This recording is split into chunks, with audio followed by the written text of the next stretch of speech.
우리가 로마서를 지금 계속해서 살펴보고 있는데 로마서의 우리가 1장을 보면서 지난 1장을 보면은 모든 사람이 악하다라는 걸 알게 됐죠. 그래서 거기 1장에는 이방인의 죄를 얘기했습니다. 얼마나 많은 죄악들의 묘사가 있습니까? 불의, 추악, 뭐 탐욕, 악의, 시기, 살인, 분쟁 하면서 쭉 이방인에 대한 유대인이 아닌 이방인에 대한 그런 묘사를 했습니다. 바로 믿지 아니하는 사람들, 타락한 인생들이 가지고 있는 본성들이 바로 그런 것이다라는 것을 말씀드렸습니다. 2장에 딱 올라오면은 이제 유대인들뿐만 아니라 믿는다고 하는 이방인뿐만 아니라 이제 믿는다고 하는 유대인을 향해서 주시는 메시지입니다. 그러니까 예전에는 1장에서는 믿지 아니하는 하나님 백성이 아닌 사람들에 대해서 이방인에 대해서 얘기했는데 이제 2장에서는 유대인들, 선민, 믿는 사람들을 향해서 주신 메시지인데 유대인도 다 죄인이다 이런 말이죠. 이방인만 죄인이 아니고 유대인도 다 죄인이다. 그리고 3장에 보면은요. 쭉 아울러 가서 뭐라고 얘기하면은 전부 다 인간이 죄인이다. 이렇게 유대인이나 헬라인이나 다 죄인이다. 이렇게 말을 합니다. 그래서 특별히 오늘 메시지의 요약은 뭐냐? 1절부터 2장 1절부터 5절은 남을 판단하는 자도 똑같이 죄인이다. 그 다음에 6절부터 16절까지 말씀은 외모가 아닌 행함대로 하나님은 심판을 하신다. 그런 메시지고 마지막에 17절부터 29절 말씀은 형식적인 신앙인의 한계가 있다. 뭐 할례를 받았다고 너희들은 택한 백성이다. 그렇게 생각하지 말라는 거죠. 전통적인 그러한 신앙이 전통적인 그런 생각이 구원을 보장해 주는 것이 아니고 모두가 하나님 앞에 자기 자신들이 죄인이라는 것을 직시하고 진실한 회개를 통해서 마음의 변화를 받아야만이 구원받은 백성들이 될 수 있다. 그런 메시지가 전체 2장 전체 메시지입니다. 자, 오늘은 특별히 복음을 만나지 못한 헛수고를 멈춰라라는 제목으로 같이 말씀을 나누는데요. 우리가 복음에 대해서 지난번에 설명을 들었죠. 1장에서 뭐라고 했습니까? 1장 5절에서 복음은 뭐다? 한마디로 주 예수 그리스도다. 그렇게 말씀을 들었죠. 다 기억이 나십니까? 복음은 주 예수 그리스도. 그 예수 그리스도께 모든 가치를 두는 것. 그게 뭐냐? 복음을 아는 사람들의 생활이라는 거죠. 자, 그래서 하나님께 그 하나님 예수 그리스도를 이 땅에 보내주시고 우리의 죄 사함을 주시고 우리의 영생을 허락하신 그 하나님께 모든 가치를 두고 살아가야 되는데 사람들이 그렇지 않고 살아가더라라는 것이죠. 그렇게 가치를 두고 살아가지 않은 사람들에게 이 말 심판이 무엇이겠느냐. 반드시 그 사람들은 심판을 받는다. 그 심판뿐만 아니라 반드시 죽음을 면하지 않고 죽음에 이르게 되고 그 죽음 후에는 심판이 있다. 우리 히브리서 있는 내용 아닙니까? 한 번 죽는 것은 사람에게 정하신 것이요 그 후에 심판이 있다. 사람이 두 가지를 꼭 해결해. 죽음과 심판. 이 죽음과 심판을 넘어갈 수 있는 길이 뭐냐? 바로 하나님은 딱 제시해놨어요. 예수 그리스도다라고 하죠. 하나님이 그 일을 해놨는데 바로 예수 그리스도를 이 땅에 보내주셨고 그 예수 그리스도를 믿음으로 영접하면 죽음 이후에 영원한 심판도 하나님께서 다 면하게 되는 길을 허락하셨다. 우리 전도할 때 예수 믿으세요. 사람이 한 번 죽은 것은 정한 것이 그 후에 반드시 심판이 있습니다. 그 심판을 면할 길이 뭡니까? 예수를 영접한 것입니다. 예수를 영접한다. 그냥 말로만 예수를 믿으라.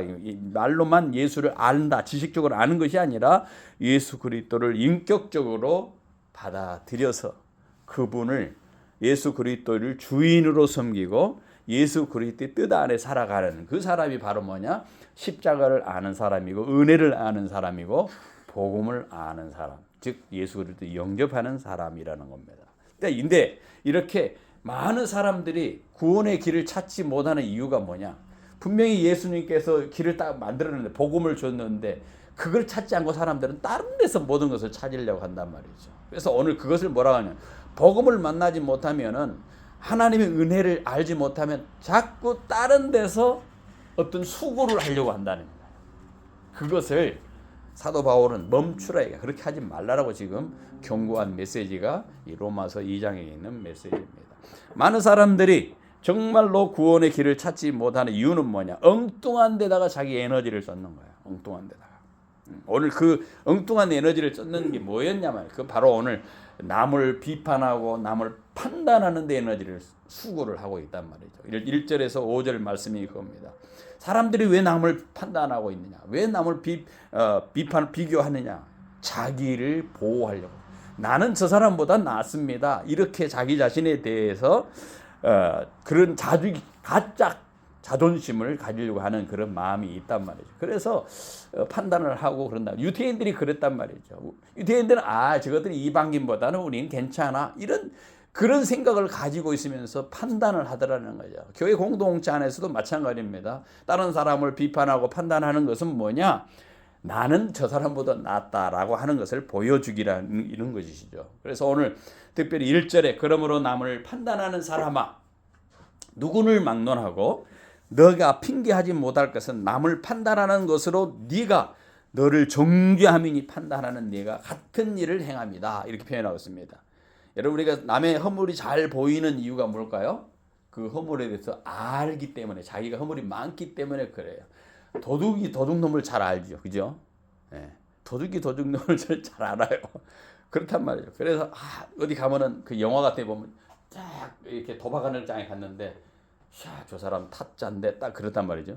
자기가 타짜니까 타짜가 타짜인 줄 안단 말이죠. 아니 모르는 사람은 그 사람이 잘하는 건지 타짜인지 어떻게 합니까? 모르잖아요. 예.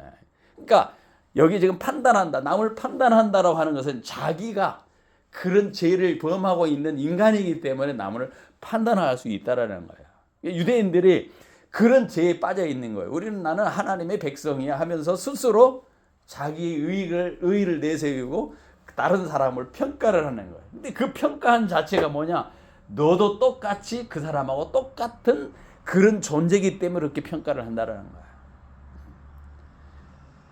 거예요. 요즘 정치 지도자들이 갖는 그런 마음이 이중잣대를 가지고 있잖아요. 여권에 있을 때는 이렇고 야당 되면 또 바뀌는 거야. 잣대가 달라져. 그러니까 왜 그러냐? 예전에는 못하는데 이렇게 보니까 저것들이 저러고 있네. 진짜 못됐네. 그렇게 생각하는 것은 뭐야? 자기도 과거에 그렇게 해봤으니까 알잖아요. 예?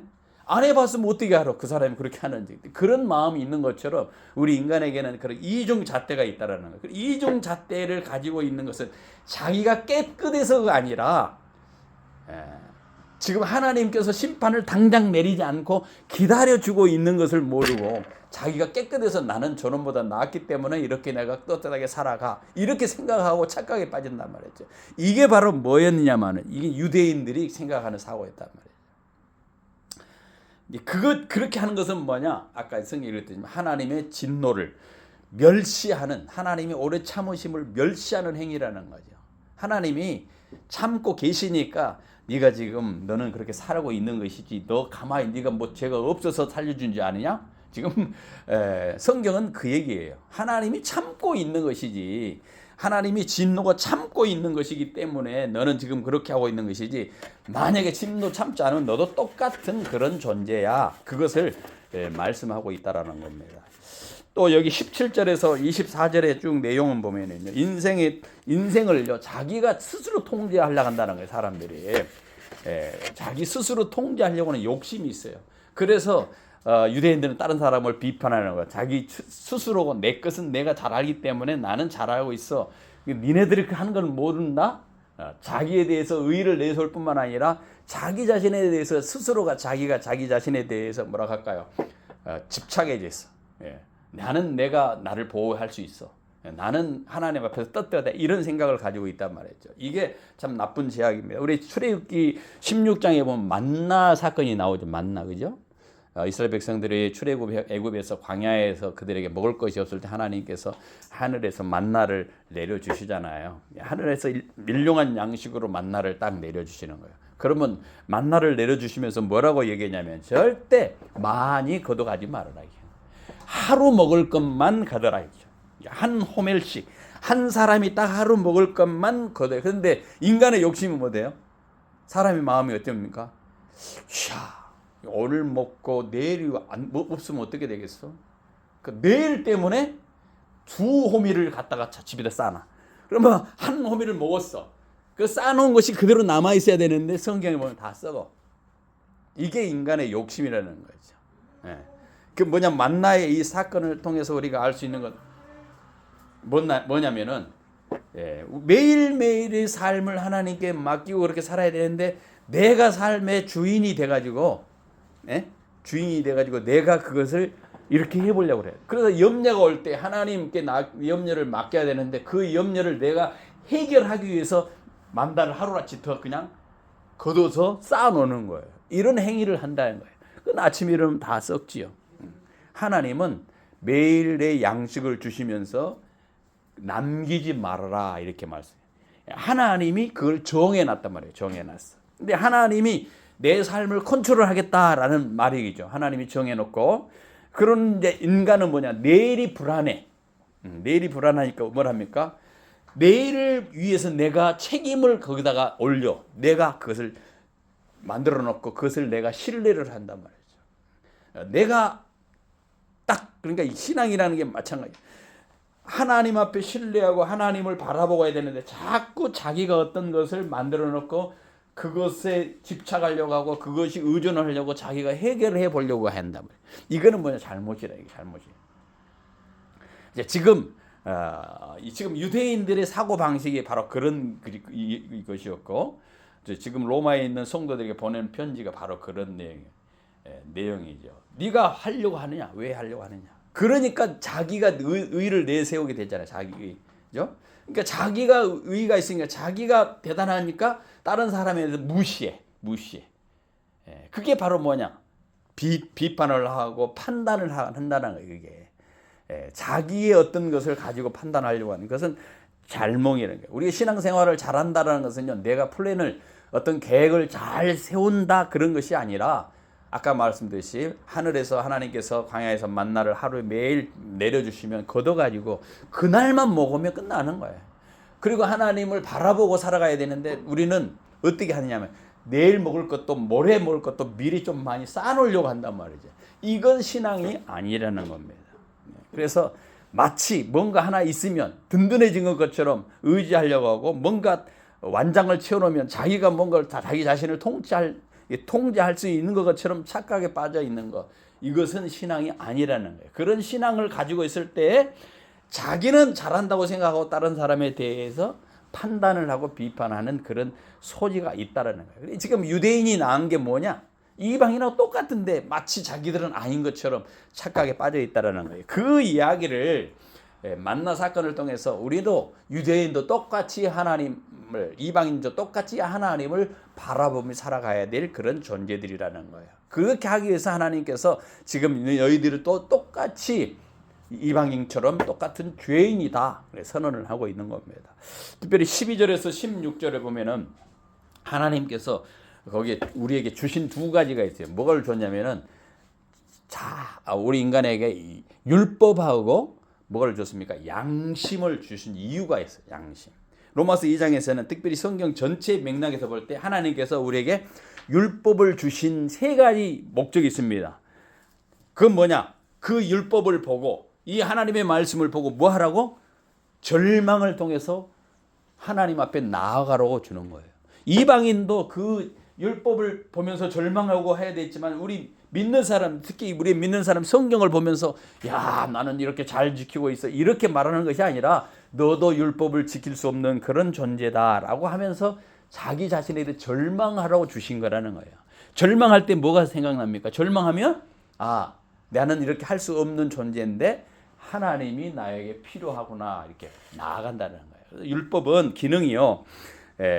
첫 번째 기능이 뭐냐? 죄를 깨닫게 하는 데 있다고 그랬어요. 로마서 3장 20절에 그러므로 율법의 행위로 그 앞에 의롭다함을 얻을 육체가 없느니 율법은 죄를 깨닫게 함이니라. 깨달음이라. 율법은 죄를 깨달는 거예요. 율법은 우리가 나는 죄인입니다. 나는 병자입니다. 나는 일어날 수 없는, 혼자서 살 수 없는 그것을 직시하게 만드는 것이란 말이죠. 그래서 율법을 보면서, 우리가 말씀을 보면서 내가 얼마나 죄인인가, 얼마나 내가 큰 병에 걸려 있는가, 내가 얼마나 잘못된 인생인가라는 것을 직시하도록 만드는 기능이 있습니다. 또 있습니다. 이 율법의 기능은요, 절망의 기능이 있어요. 절망. 아까는 진단, 자기 자신이 어떤 존재인가, 그리고 절망하라 이거예요. 인간의 자력으로 구원이 불가능하다. 어느 누가 율법을 지킬 수가 있겠습니까? 야고보서 2장 10절에 누구든지 온 율법을 지키다가 한 가지만 범하면 모두가 뭐가 된다? 다 범죄돼요. 여러분이 십계명 잘 지키잖아요. 그 중에 한 가지만 범하면요, 십계명 10가지 안 지킨 사람은 똑같다는 거예요. 똑같아. 나는 조금 그래도 나았지요, 이렇게 생각할 수 없다네. 똑같이 하나님 앞에서는 죄인입니다. 그러니까 율법은 단 하나도 어기면 모두가 죄를 범한 것 같기 때문에 어느 누구도 율법에 대해서 완전하게 지킬 수는 없단 말이죠. 이 높은 기준 앞에 인간은 한계를 느끼고 절망하는 거예요. 그리고 절망하고 그 율법을 보고 나는 그것을 지킬 수 없는 그런 존재구나라는 것을 깨달으라고 준 거라는 거예요. 율법은. 하나님의 말씀은 바로 그렇다라는 거예요. 내 힘으로, 내 노력으로는 도저히 구원을 이룰 수 없다. 그 사실을 깨달을 때 인간은 비로소 자기의 고집, 자기 자신을 통제하려고 했던 그런 것을 내려놓고 누구를 봅니까? 하나님 앞에 나가는 거예요. 그래서 네가 백날 해봐라. 네를 그렇게 하면 구원이 있을 수 있느냐? 없다. 불가능해 너는. 이거를 아는 거 철저히.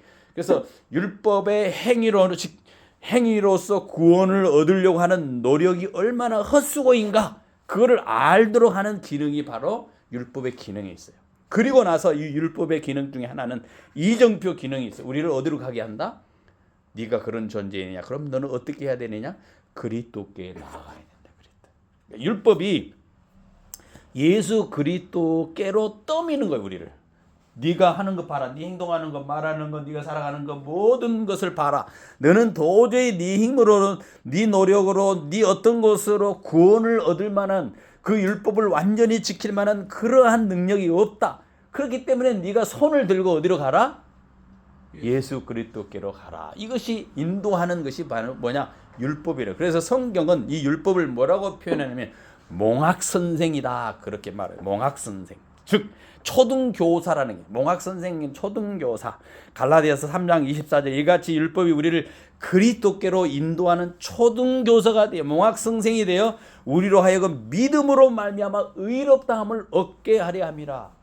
믿음으로 의롭다 얻도록 그렇게 하기 위해서 이 율법이 우리를 인도하는 역할을 한다는 거예요.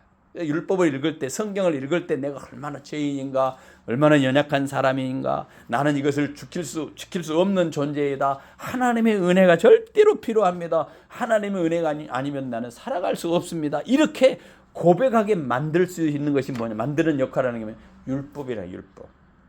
그러니까 우리가 율법을 지켜서 의인이 되는 거 아니라는 거죠.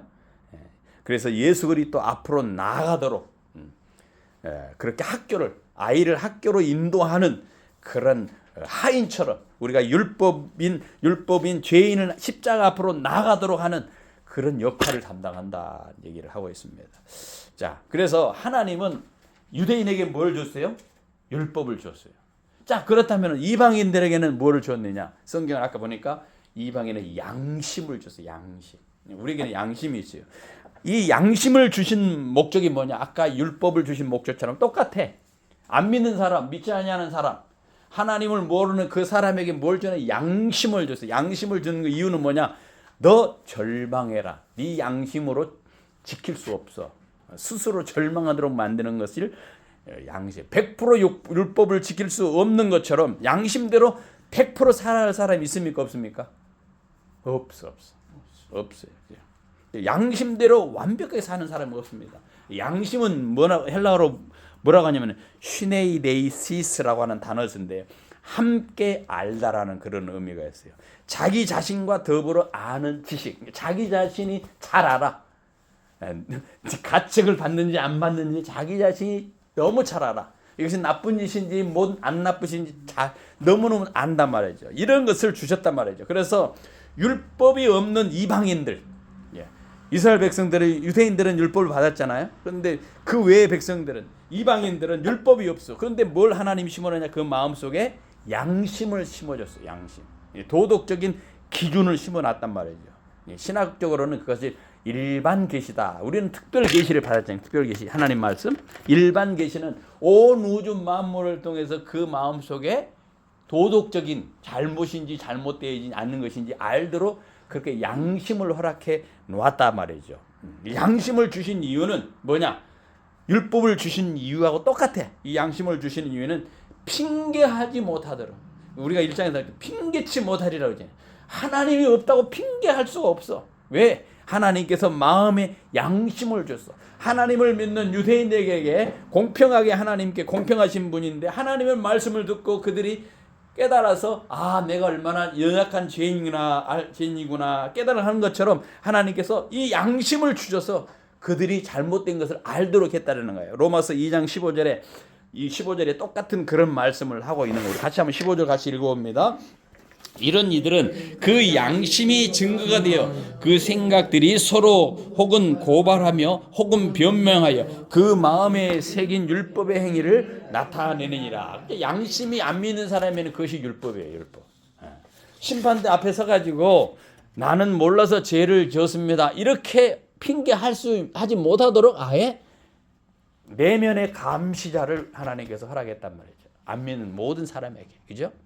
우리는 하나님의 심판의 말씀을 보면서 잘못됐구나 깨닫도록 율법을 주셨고, 미방인들, 안 믿는 사람들의 양심을 줬어요. 양심을 주신 이유는 뭐냐면은 인간에게 소망이 없음을 깨닫게 하라는 거예요.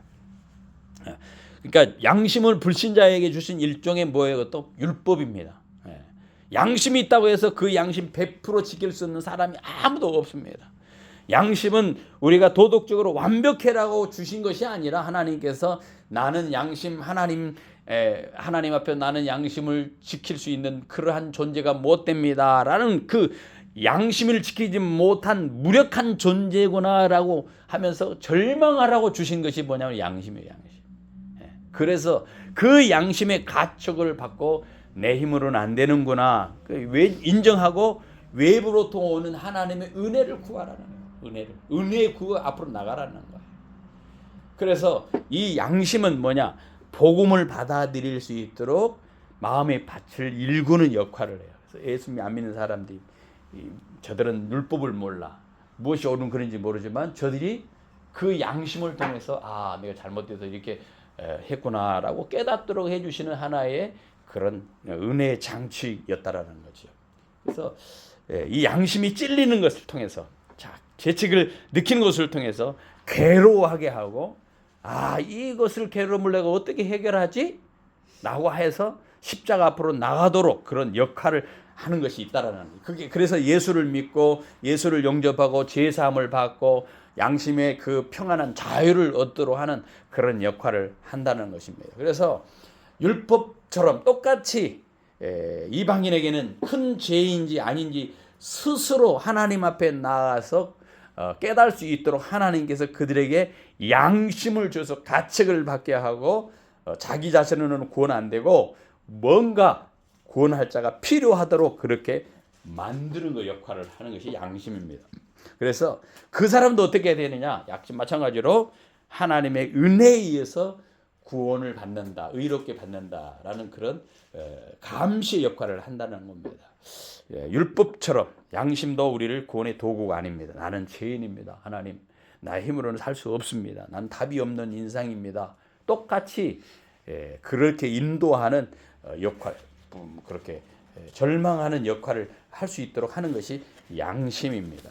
천국과 지옥의 어떤 것이 천국이 어떤 것이 지옥이냐? 여러분 생각, 누가복음 18장에 보면은 바리새인과 세리의 기도 얘기 나오잖아요. 바리새인은 뭐 합니까? 여기 유대인하고 똑같대. 자기를 남과 비교해서 자기 의를 자랑하는 행위가 나타나요. 그렇죠? 세리는 어떻습니까? 감히 하늘을 우러보지 못한 채 나를 불쌍히 여겨주십시오. 나는 죄인입니다. 라고 은혜를 구합니다. 그럴 때 결과는 뭐냐? 하나님이 세리를 의롭다고 여겨줬다. 이렇게 나와요. 누가복음 18장에 나오는 바리새인과 이 세리의 기도는 여기 지금 로마서 2장에 나타나는 사도 바울이 경고하는 복음을 만나지 못하는 사람하고 복음을 아는 사람의 특징이 무엇인가, 은혜를 아는 사람하고 은혜를 모르는 사람의 특징이 무엇인가를 거기서 분명하게 보여주고 있다는 거죠. 첫 번째 뭐냐? 거기서 보여주는 것이 이 시선의 방향을 어디다 두냐 말이죠. 시선의 방향. 시선을 은혜를 아는 사람하고 은혜를 모르는 사람은 시선의 방향이 달라요. 은혜를 아는 사람은 시선을 하나님께 두는데 은혜를 모르는 사람은 시선을 누구에게 둔다? 다른 사람에게 둔다. 그래서 판단을 하는 거예요. 판단이. 유대인들 마찬가지예요. 그래서 남을 판단하는 거 지금 2장 1절에 그렇게 얘기하잖아요. 시선을 다른 사람에게 두는 거예요. 그래서 여기 보면은 자기 자신을 딱 의롭게 여기고 다른 사람을 판단해.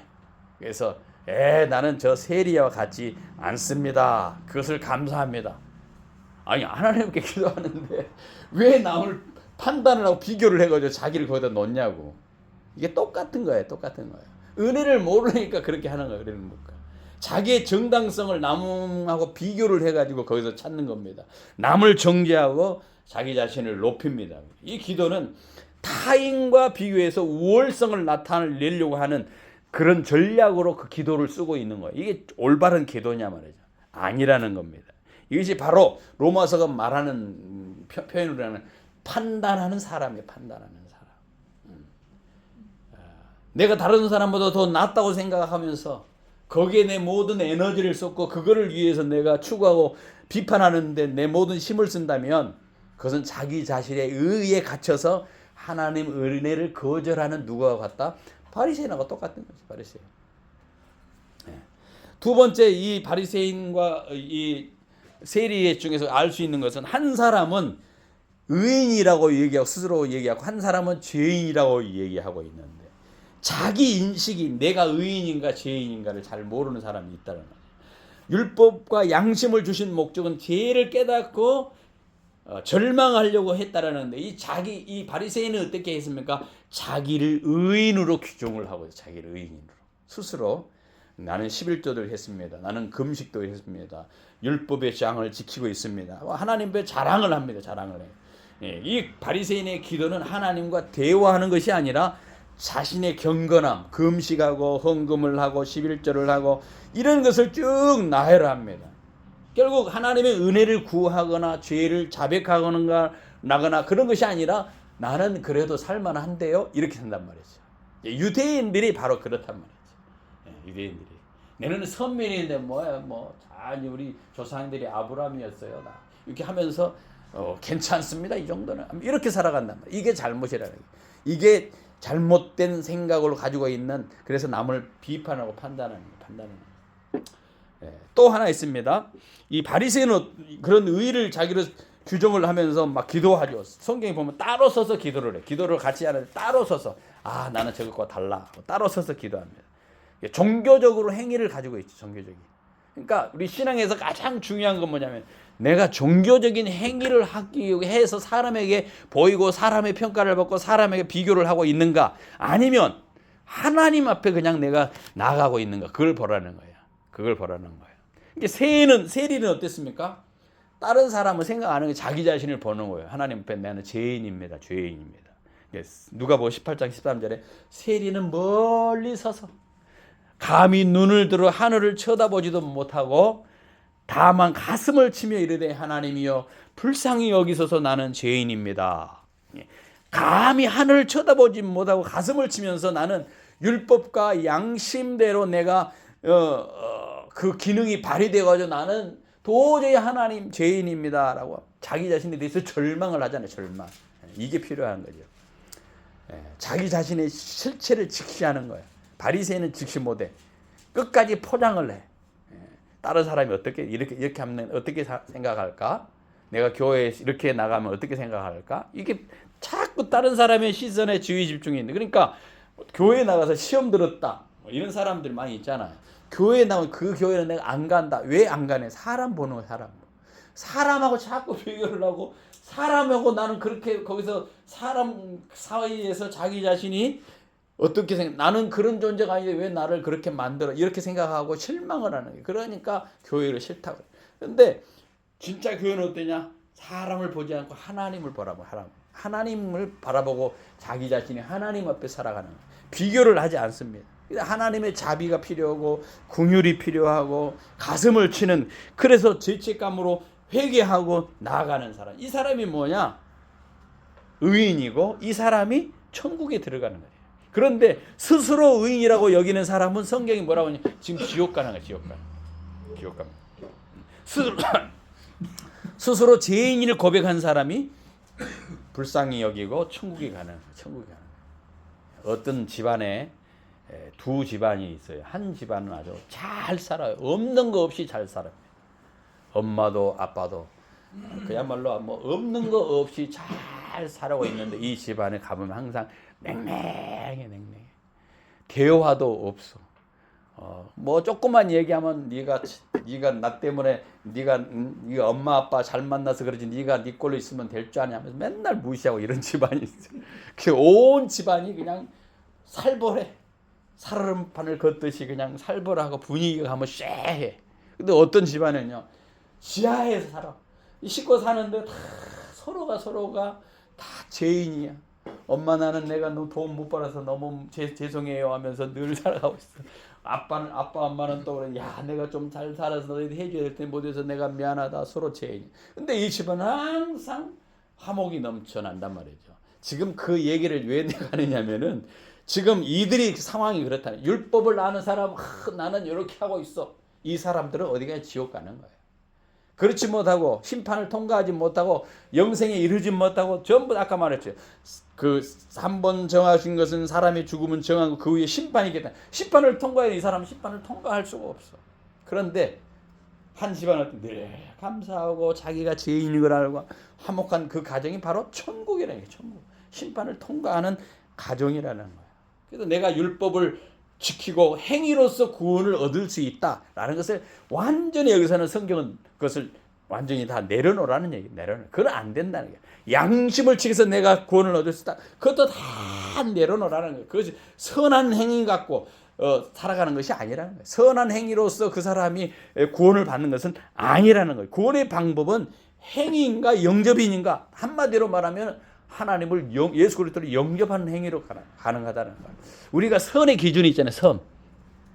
우리는 대부분 교회 다니면서 꼭 내가 착하면 내가 선하다 이렇게 생각을 해요. 착함. 좋은 일을 하면 선한 것이다 생각을 하잖아요.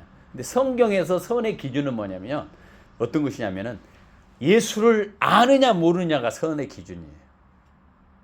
성경의 전체 내용은 그거예요. 2장 7절 8절에 우리 같이 한번 읽어보. 2장 7절 8절 같이 한번 읽어봅니다. 시작. 참고 선을 행하여 영광과 존귀와 썩지 아니함을 구하는 자에게는 영생으로 하고 오직 당을 지어 진리를 따르지 아니하는 자는 불의를 따르는 자에게는 진노와 불의라.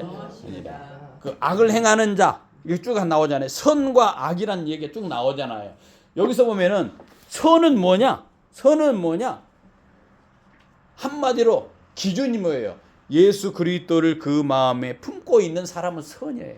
그 사람에게는 영생이 있다라는 거예요. 존귀가 있다라는 거예요. 썩지 아니하는 영생이 있다라는 거예요. 그런데 예수 그리스도를 믿지 아니하는 사람은 어떠냐? 그 사람에게는 분노가 있고 여기 말이죠. 진노가 하나님의 진노에 머물 수밖에 없다라는 거예요. 그래서 누가복음 18장의 비유는 은혜를 구하는 자는 승리하고 자기가 잘난 척하는 사람은 망한다 이거예요. 우리 신앙생활에서 가장 중요한 건 뭐냐? 지금 2장에 로마서 2장에서 준엄한 경고가 뭐냐? 그것이 바로 뭐냐? 가짜로 살아가지 말. 가짜로 살아. 은혜를 구하는 삶을 살아라. 은혜 없이면 살 수 없는 그런 죄인이라는 것을 알아라. 신앙할 때, 생활할 때 그래서 다른 사람 보지 마라. 비교하지 말라는 거예요. 뭘 보라? 십자가에서 피 흘려 죽으신 주님을 봐라. 우리가 아까 보혈의 찬양을 했잖아요. 이스라엘 백성들이 애굽에 나올 때 무슨 일을 했습니까? 그쯤에 문설주에다가 재앙이 10가지 재앙을 내릴 때 그랬습니까? 장자 재앙할 때 문설주에다가 피를 발랐어요. 예수 그리스도 이 피를 딱 발랐단 말이죠. 어린 양 죽은 피를. 그러면은 죽음의 그 신이 쉽게 말 죽음이 그 문설주에 바르는 피를 보고 그 집은 장자가 죽지 않았어요. 그죠? 이게 무엇 때문에 그러는가? 다른 거 이유가 없어요. 그들이 뭐 잘나서 그런 것도 아니고 못생겼다 그런 것 그거 비교 아니라 그 문에다가 죽음의 신이 들어올 때 그 문에다 피를 발랐느냐 안 발랐느냐 그 한마디였거든요. 우리가 또 마찬가지야. 내가 의의를 세서 내가 뭐를 거기다 엄청나게 쌓아놓고 뭐 행위로 잘 보여서 내가 구원을 얻는 것이 아니라 거기에 대해 피를 발랐느냐 안 발랐느냐. 한마디로 말하면 의인은 행세를 하면서 막 치장했다고 구원을 받는 것이 아니라 오직 나는 은혜 없이 살 수 없습니다. 하나님이 살려주신 것만 내가 살아갈 수 있습니다. 라고 했던 거 이스라엘 백성들이 문설주에다가 피를 발라서 이스라엘 백성 장자는 죽음을 면했잖아요. 그거 바로 그거라는 거예요. 다른 사람하고 비교하지 말고 신앙생활은 마치 십자가의 피에 문설주에 발랐을 때 죽음이 넘어가듯이 우리가 오직 은혜 예수님만 바라볼 때에 우리는 영생에 이르고 여기 영광과 존귀에 썩지 아니하는 그런 영생을 이루게 된다라는 그거를 지금 메시지를 하고 있는 거예요. 그래서 자꾸 다른 거 보지 말라는 거예요. 비교하고 비판하고 판단하고 그러지 마라. 유대인의 죄가 뭐냐? 니네들은 잘났다 그러면서 그렇게 하지 말라는 거예요. 그것은 다 헛일이라는 거예요. 헛일이라는 거예요. 하나님 저는 답이 없는 인생입니다. 저는 죽어서 마땅한 인생입니다. 하나님의 은혜가 아니면 살 수 없는 그런 존재입니다. 라고 철저하게 깨닫고 그것이 붙을 때라야만이 영생이고 그것이 선이고 그것 없으면 악이라는 거예요. 악을 행하는 자는 환난과 공고가 있을 것이다. 악을 행하는 자는 뭐예요? 이게? 예수 안 믿는 사람. 한 가지 기준이라 있어요. 세상 사람들은 선, 뭐 착하고 좋은 일하면 선이라고 얘기하는데 기독교인의 선은 성경에서 전체에서 말하는 내가 선입니다, 악인입니다 할 때는 하나님을 아느냐 안 아느냐에 따라서 달라져요. 예수를 믿는 사람은 그 사람이 아무리 죄를 지어도 그는 선인이야 하나님. 그렇지만 예수 안 믿는 사람은 아무리 착한 일을 해도 기준은 예수님이 기준이기 때문에 그 사람은 악이라면 해요. 악이라면. 여기서 악인과 선인에 대해서 얘기를 하죠. 선인으로서 우리가 영생에 이르고 선을 행하는 영광을 평강을 존귀를 얻게 되는데 그렇지 못하면 악을은 저 지옥에 간다. 둘 중에 택하는 거예요. 우리가 어떻게 면할 것인가? 예수 그리스도를 아까 영접하는 거 그 길밖에 없다라는 거예요. 그걸 지금 로마서에서 쭉 얘기하고 있는 겁니다. 하나님이 심판할 때 16절에 곧 나의 복음에 이른 바와 같이 하나님이 예수 그리스도로 말미암아 사람들의 은밀한 것을 심판하시는 그날이다. 그 심판할 때 면할 수 있는 길이 뭐냐? 선을 행하는 예수 그리스도를 영접하는 길밖에 없다. 하나님의 은혜가 저는 필요합니다. 그 은혜 아니면 나는 살 수 없습니다. 이렇게 고백할 때 이 사람이 천국으로 만들어진다는 거예요. 천국으로 만들어요. 바리새인과 세리의 기도도 바로 그런 내용이고 유대인과 이방인의 비교 속에 나타나요. 17절부터 쭉 끝에 마지막 28절까지 내용을 보면은요. 29절까지 내용을 이게 뭐냐면 또 유대인들이 다 막 자랑을 해. 우리는 율법을 할례를 지킵니다. 할례를 지킨대. 우리 할례를 다 낳은 지 8일만 다 할례를 받은 사람들입니다. 우리는 표징이 있습니다. 그거 아무것도 의미 없다는 거예요. 그거 겉모습으로 할례를 행했다고 뭐 그것이 너희가 구원될 줄 천만에 마음의 할례. 중심이 문제예요. 중심이 하나님이 있느냐. 중심이 없이 그냥 뭐 율법을 지킴네 내가 하고 있네 행위는 아무 의미가 없다. 의미가 없다는 거예요. 그 남을 보여주기 위한 것이기 때문에 진짜 하는 것이 아니라 마음의 할례가 필요하다. 마음의 할례. 그래서 이면적인 유대인이 아니고 마음의 할례를 겉으로만 유대인 그렇게 생각하지 말아야 해요. 진짜 중요한 것이 그런 사람이 하나님의 칭찬받는 존재가 된다라는 지금 설명을 한 거예요. 우리가 신앙생활에서 꼭 지켜야 될 것은 오늘 본문을 통해서 메시지는 뭐냐? 저 하나님 없으면 답이 없는 인생입니다. 오직 저에게는 은혜가 필요합니다. 그 은혜만 구합니다. 이렇게 살아가는 것이 정답이라는 게 그것이 영생의 길이고 그것이 바로 주님이 기뻐하시는 길인 줄 믿으시기 바랍니다. 같이 기도하겠습니다. 거룩하신 아버지 하나님, 이 로마서 2장의 말씀을 통해서 우리의 인생의 가장 큰 헛수고가 무엇인 것을 깨닫게 해주시니 감사합니다. 우리는 그동안 하나님을 바라보기보다는 사람을 바라보았고 남을 판단하고 비판하며 나의 부족함을 가리려고 그렇게 했던 위선자였다라는 것을 주님 고백하지 않을 수 없습니다. 주님, 우리 안에 있는 이 바리새인과 같은 교만을 꺾어 주시옵소서. 내가 나의 인생을 통제할 수 있다는 착각을 버리고 광야의 만나처럼 매일의 삶을 공급하시는 하나님의 그 손길을 신뢰하는 우리가 되게 해 주시옵소서. 우리에게 주신 그 율법, 그 양심 앞에 정직하게 서게 하셔서 나는 죄인입니다. 나는 하나님의 은혜가 필요한 존재입니다. 나는 답이 없습니다. 오직 하나님의 은혜가 필요합니다. 이렇게 생각하며 거룩한 그런 절망과 거룩한 그런 절망의 그런 가운데서 은혜를 사모하는 그런 우리 모두가 되게 하여 주옵소서. 절망 끝에 기다리시는 우리를 기다려주시는 예수 그리스도의 십자가를 바라봅니다. 내 공로가 아닌 오직 주님의 그 보혈로만 우리가 심판을 면하고 영생을 얻는 것을 오늘 말씀을 통해서 확인했습니다. 이제 남을 정죄하는 눈을 돌려서 하나님의 인자하심을 보게 하시고 서로의 허물을 덮어주는 죄인들이 모인 천국을 우리 가정에서, 우리 교회에서, 우리 인생에서 그렇게 이루며 살아갈 수 있도록 도와주시옵소서. 예수 그리스도의 이름으로 기도하옵나이다. 아멘.